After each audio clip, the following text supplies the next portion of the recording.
Hello friends, good morning, Radhe Radhe. তোমরা সবাই কেমন আছো? আশা করছি সকলে ভালো আছো, আমিও ভালোই আছি। আজকে হলো বৃহস্পতিবার, চলো ভিডিওটা শুরু করা যাক। সকালবেলা দেখতেই পাচ্ছ যে সমস্ত কিছু ছড়ানোই রয়েছে, আজকে সব কিছু উঠবে। তো আজকে সকালবেলা কি রান্না হয়েছিল দেখো। গতকালের ভাত ছিল, ঠাম্মা জল দিয়ে রেখেছিল, তো সে ভিজা ভাত আর মানে পান্তা ভাত আর আলু ভাজা সবাই খেয়েছে। আর ওইদিকে গরম ভাত হচ্ছিলো। তো সব কিছু কমপ্লিট করে আজকে কিন্তু তাড়াতাড়ি মা পুজো টুজো সেরে নিয়েছে। বৃহস্পতিবার বলে আজকে কিন্তু 12টার মধ্যে পুজো হয়ে গেছে। এই যে আজকে প্রসাদে ছিল হচ্ছে তরমুজ, কলা, এগুলোর প্রসাদে ছিল।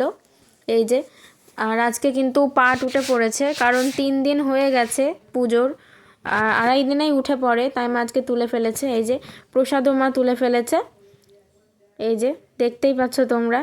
মা কিন্তু প্রসাদ তুলে ফেলেছে। এখন ঠাকুরের জায়গাটা পরিষ্কার করে যখন মা বেরিয়ে আসলো তখন দেখতে পেলাম বাবা ঢুকলো বাড়ি। বাবা কিন্তু সারা দিন খেয়ে যায়নি, সেই সকালবেলা কাজে গেছে, তারপরে আর খেতে আসেনি। বুঝতেই পারছো এখন রোজার মাস, ইনকাম কম, ওই জন্য আর কি সারাদিন থাকতে হচ্ছে, প্যাসেঞ্জার পাওয়া যাচ্ছে না। কি করা যাবে, আমাদের মতো মধ্যবিত্ত ফ্যামিলির তো মানে এরকমই অবস্থা। তো ওইদিকে আমি টিভি দেখছিলাম শুয়ে শুয়ে, আর বাবা টাকা গুনছিল। আর এখানে কিন্তু মায়ের সন্ধ্যা দেওয়াও কমপ্লিট হয়ে গেছে।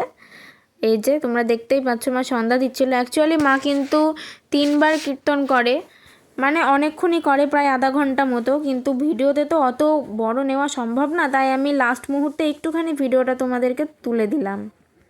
তো গাইজ, কেমন লাগলো আজকের ভিডিওটা অবশ্যই জানিও। ভালো লাগলে লাইক, কমেন্ট, শেয়ার এবং সাবস্ক্রাইব করে সঙ্গে থেকো। দেখা হচ্ছে তোমাদের সাথে কালকের নেক্সট ব্লগে। ততক্ষণ সবাই খুব খুব ভালো থেকো, সুস্থ থেকো, সাবধানে থেকো, নিজেদের টেক কেয়ার করো। টাটা।